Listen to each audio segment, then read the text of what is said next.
The folks over at Dirty Mo Media and the Dale Jr. Download produce some awesome content. When it comes to production values, they are second to none. Just this week, they had my buddy Jason Keller on the show to talk about his long-ago run-in with Dale at Myrtle Beach in what was the very first start of Dale's Busch Series career. It was a great interview, but was it the first time that story had been told? Nope. Here's Dale on episode 50 of the Scene Vault podcast back in mid-July 2019. Somehow or another, they said, Dad and them said, we're going to go run you at the beach. And they had old backup car of theirs. Again, Jeff Green still driving with Tony Sr. on Dad's Xfinity team at that period of time.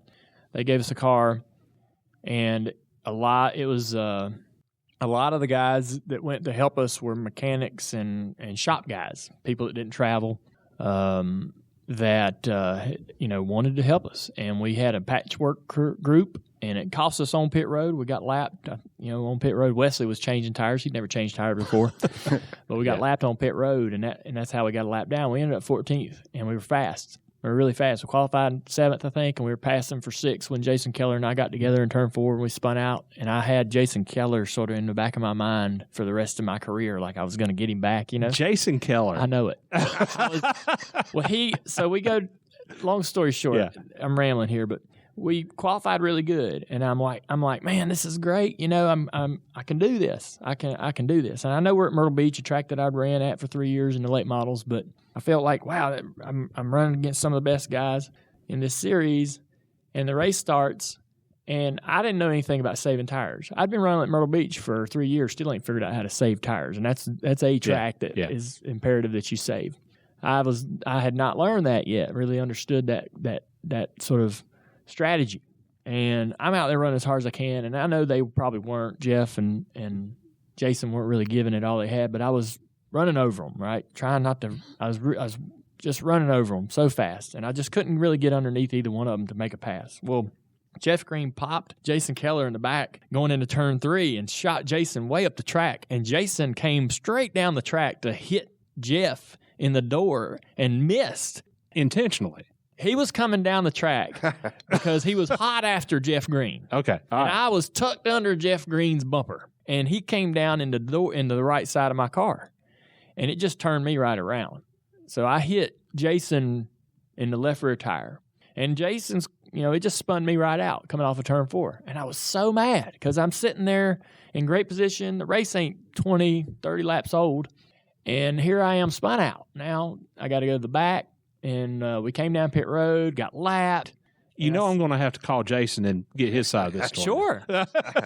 For the rest of, for many years beyond that, I was thinking I'm going to get Jason Keller back one day, and eventually I matured and thought he probably had no idea I was even there. Yeah. But obviously I never got him back. But we had a great run. I spun some people out too that day, 10 feet away, I think. So I'm sure I made a few guys mad myself, but we had that was sort of the moment where I went, man, I'm fast enough, right? I might not know how to put the whole race together, but I'm not slow, you know? And you never know that until you really get out there and get to run against those guys. And then Jason told his side of the story late this past November. So you had, 2 or 3 years of Slim Jim sponsorship, really stable company. Well, really, I didn't have that many years. I didn't have that many years with the Slim Jim folks. As a matter of fact, it's kind of funny that we're talking about Slim Jim because I've often heard Dale Jr. talk about he still owes me one from a Myrtle Beach race, and that was when I was driving the Slim Jim car. But what is not really told in that whole story is you got a young guy like myself trying to manage the team, one of the higher profile sponsors in the series. Pressure was on pretty good. Just had my son at that time, but he was born in April, my birthday. And we go to Myrtle Beach, and I knew I was only a handful of cars that I had to outrun, and I could win a race. And I felt like if I won a race in the Slim Jim sponsorship, even as bad as some of the other races had gone, I'd made a change with Addington and different things that I could really, I could salvage this thing. Let's just keep it going. And I guess, but what I'm hearing that Junior says is I on the start of the race, I remember not qualifying as well as I thought I should. And at that time, David Green was driving the 95 car, if I'm not mistaken. And I remember getting into it. I qualified in the teens, early, maybe 12, 13, 14. So I'm like, I got to get there fast. I got to get there. And I really messed up myself in qualifying because I should have qualified like a driver. I should have qualified a little bit better, but still. And I got kind of banged up on. I guess we got banged, and Junior still says he owes me one, but I wasn't focused on Junior. I was probably the only person in South Carolina that was in Myrtle Beach that wasn't focused on Dale Jr. But I was not. Not focused on Dale Jr. at all. I was focused on David Green, Mike McLaughlin. I was focused on those guys because I knew that was one of my biggest shots of that year with that sponsorship to get a win. And with me qualifying bad, I was already put myself behind, and David Green ended up winning the race, and I ended up running second to David. So and then the Slim Jim thing kind of,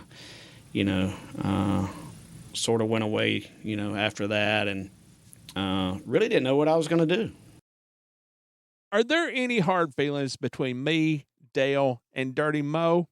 No. I'm smart enough to know that you don't tug on Superman's cape too much. So Dale, Dirty Mo, call me. We'll do lunch.